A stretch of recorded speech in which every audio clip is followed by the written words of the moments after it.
Hi hello welcome to my channel. ఇవాల్టి ఎపిసోడ్లో మనము శ్రీ కంచి కామాక్షి దేవి కొలువై ఉన్న కంచి కామాక్షి టెంపుల్ కాంచీపురం శక్తిపీఠం గురించి తెలుసుకుందాము. కంచి కామాక్షి టెంపుల్లో కంచి కామాక్షి అమ్మవారు కొలువై ఉంది. భక్తుల చేత పూజలు అందుకుంటూ ఉంది. ఇక్కడ పార్వతీదేవి నాభి పడిన శక్తిపీఠం, గొప్ప పూజలు అందుకునే శక్తిపీఠం. ఇక్కడ వారు శివుడి కోసం తపస్సు చేసి శివుడిని ఏకాంబరేశ్వరునిగా వివాహం ఆడి భర్తగా పొందింది.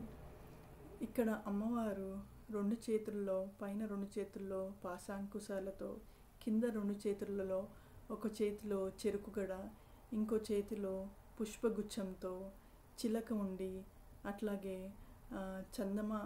అర్ధచంద్రాకారం ఉండి చక్కటి రూపంతో, చక్కటి కళతో మనకి ఎప్పుడు శాంత స్వరూపురాలే దర్శనమిస్తుంది. ఒకప్పుడు అమ్మవారు అర్ధరాత్రి పూట గుడిని విడిచి నగరంలోకి నడుచుకుంటూ వెళ్ళిపోయేదట, ఉగ్రరూపురాలే.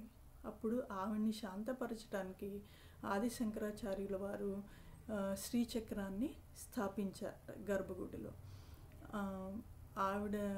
ఆవిడ శక్తిని అంతటినీ ఆ శ్రీచక్రంలోకి స్థాపించి ఆవిడ శక్తిని కేంద్రీకృతం చేశారట. సో అప్పటి నుంచి ఆవిడ శాంత స్వరూపురాలై ఆ పద్మాసనం మీద తన భక్తి స్వరూపంతో ప్రజలకి దర్శనమిస్తుంది. అయితే ఆయన అమ్మవారిని పొగుడుతూ స్తుతిస్తూ సౌందర్య లహరిని ఇక్కడే రచించారు అని చెప్తారు. కామాక్షి అమ్మవారు మా అక్షి అంటే కా అంటే సరస్వతి, మా అంటే లక్ష్మీదేవి. సో ఇద్దరినీ తనలో నిమిడీకృతం ఉన్నది అని అర్థం. అంటే ఈవిడ్ని కొలిస్తే అటు సరస్వతి కటాక్షం, అలాగే లక్ష్మీదేవి కటాక్షం కూడా లభిస్తుంది అని చెప్తారు. కామాక్షిదేవి అమ్మవారు నాభి పడిన శక్తిపీఠం కాబట్టి సంతానలేమి ఉన్నవారు పూజిస్తే సంతానం కలుగుతుంది. అలాగే ఎవరైతే విద్యాబుద్ధులు, అలాగే ధనప్రాప్తి కోసం పరితపిస్తారో వారు కూడా అమ్మవారిని పూజిస్తే తప్పకుండా వారిని అమ్మవారు కరుణిస్తుంది. అమ్మవారు ఇక్కడ ప్రత్యేకమైన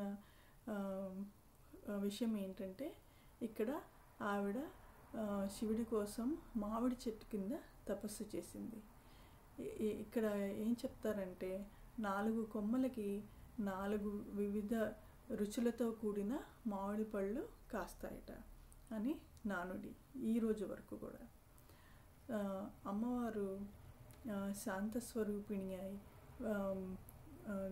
భక్తులకి దర్శనమిస్తుంది. ఎవరైతే గర్భగుడిలో లేకపోతే గుడిలో కూర్చుని మెడిటేషన్ చేస్తారో లేకపోతే తపస్సు చేస్తారో వారికి అమ్మ కరుణ ఎప్పుడూ ఉంటుంది.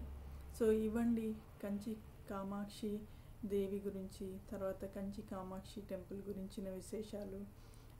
ఇంకో ఎపిసోడ్లో ఇంకో కొత్త టెంపుల్ గురించి చెప్పుకుందాం.